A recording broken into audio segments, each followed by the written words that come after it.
Donald Trump ran a very unconventional campaign on his way to upsetting the odds and winning the U.S. presidential election last month. But will he continue to be as unpredictable when he takes over as president on January 20th?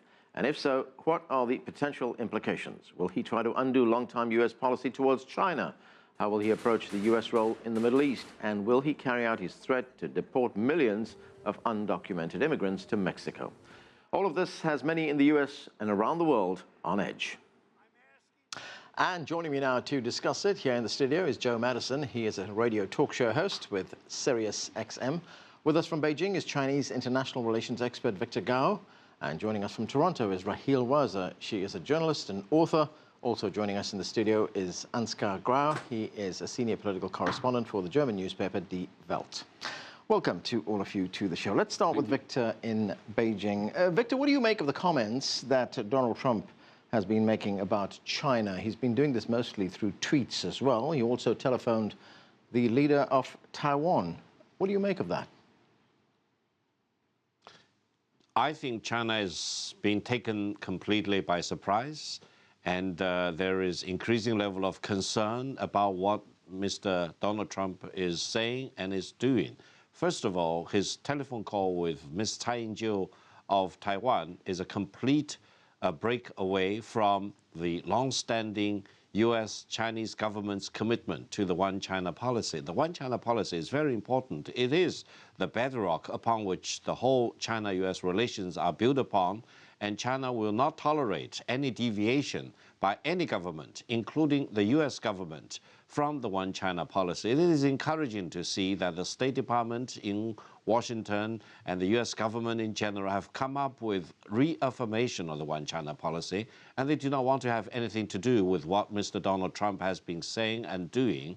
And I think the Chinese Foreign Ministry has come up with two stern representations with the U.S. government, emphasizing the importance of the One China policy. And I hope Mr. Donald Trump eventually will sober up and no longer do anything which will undermine the ultra importance of China-U.S. relations. These are the most important bilateral relations in the world, and neither China nor the United States can afford to damage in a fundamental way the China-U.S. relations. And I hope eventually, once Mr. Donald Trump goes into the White House, he will really handle himself with responsibility, respectability, accountability in conducting the presidency of the United States.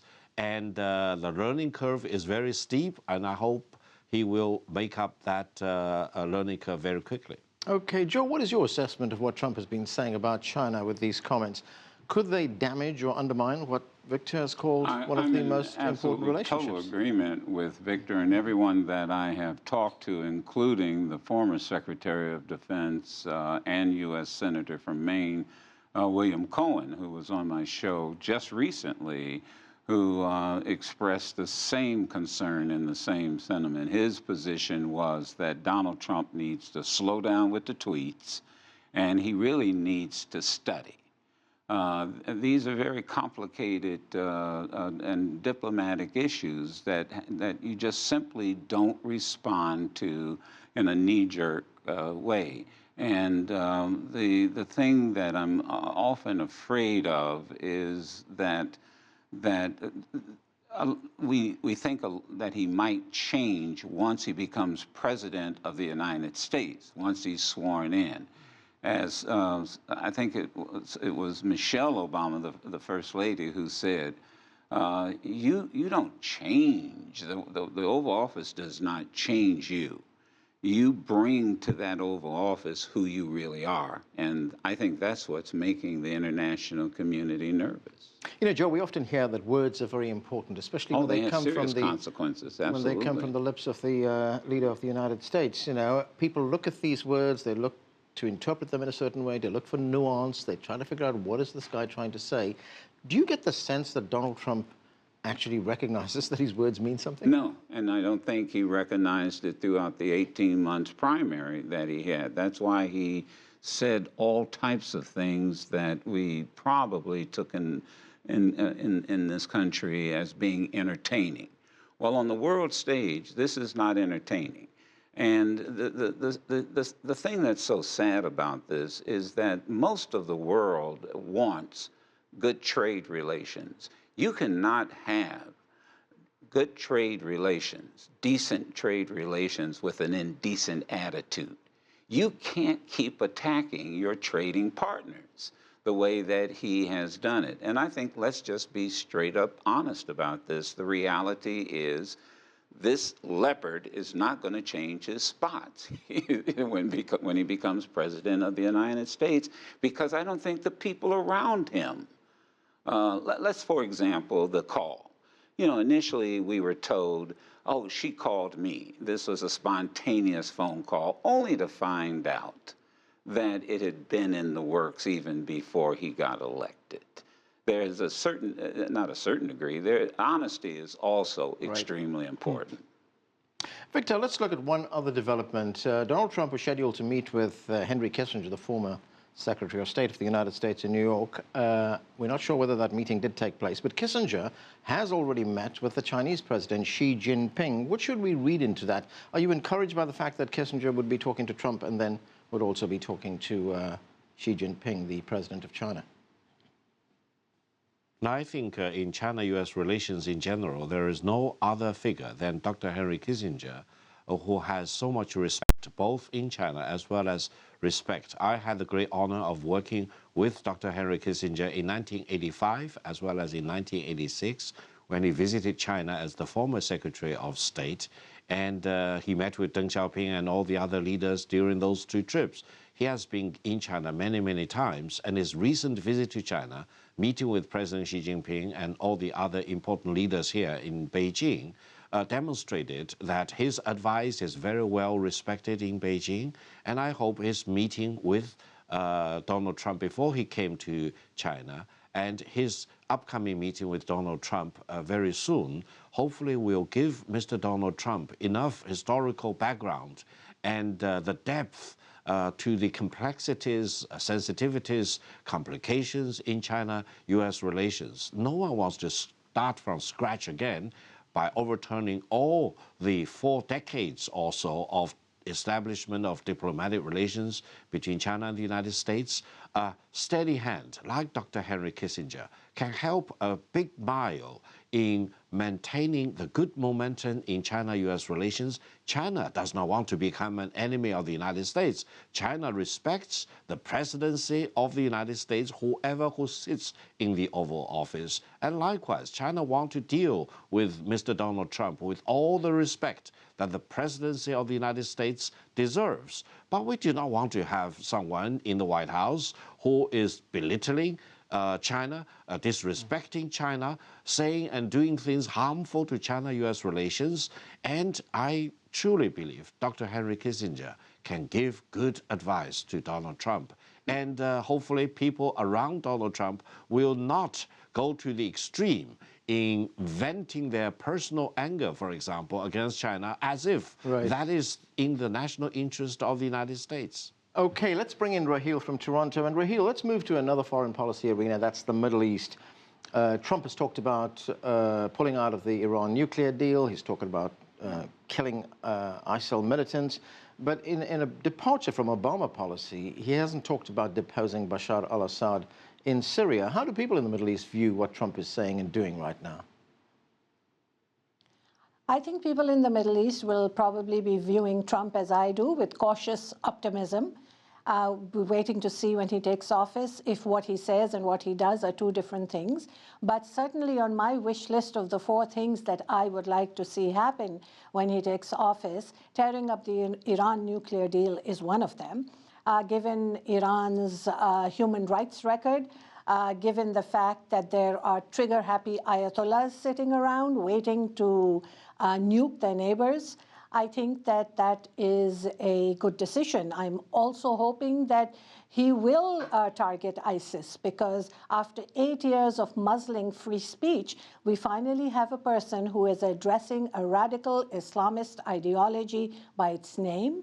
He is addressing the issue of terrorism instead of pushing it under the carpet, and that is what has led to so much repression of expression, which has led to bigotry and racism.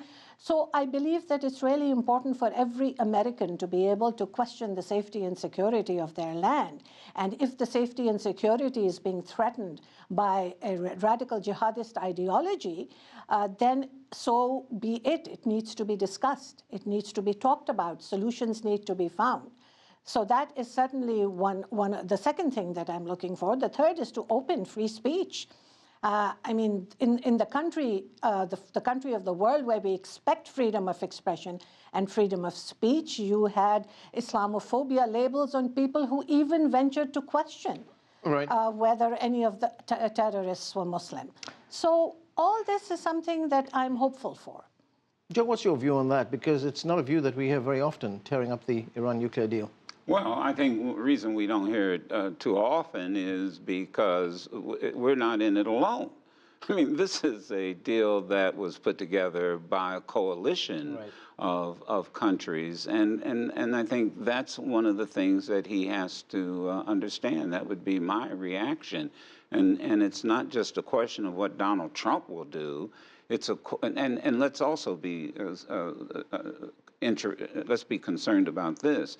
One of the people that he's considering for Secretary of State, the retired General Mattis, he even is opposed, along with others, to tearing up this deal. He says it's foolhardy. It's not something that we ought to do, and it isn't something that the President of the United States can do when he gets into office. Okay, that's Mattis, the Secretary of Defense.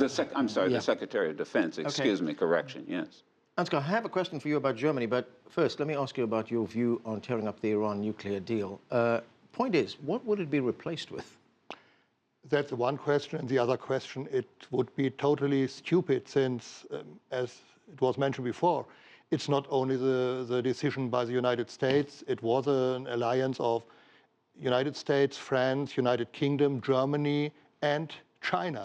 And you can't start kind of a trade war with China and another quarrel about the one China policy, and on the same side expect that China will help you to renegotiate a new deal with Iran. And therefore, it's in regard to this Taiwan call, I think there are two possibilities. One possibility is he was totally clueless. He didn't know anything about one China policy, about the details and so on. The other possibility is he wanted to change this one China policy.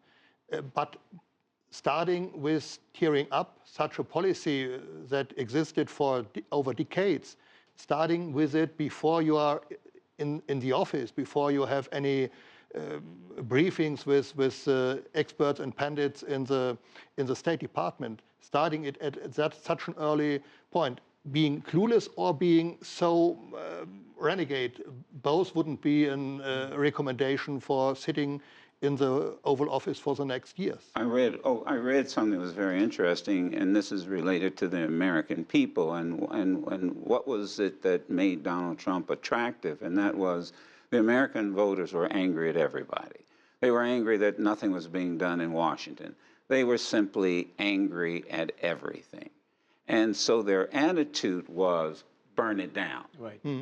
Just burn it down. Now, and he follows that. And his advice. And so, but then without any consideration, well, when you burn it down, what are you going to? How are you going to rebuild it, or what are you going to replace it with? And I think that's what you're speaking to. You just can't take this. I'm going to burn it down and then not have a game plan as to where you're going. And that's what's making everybody nervous.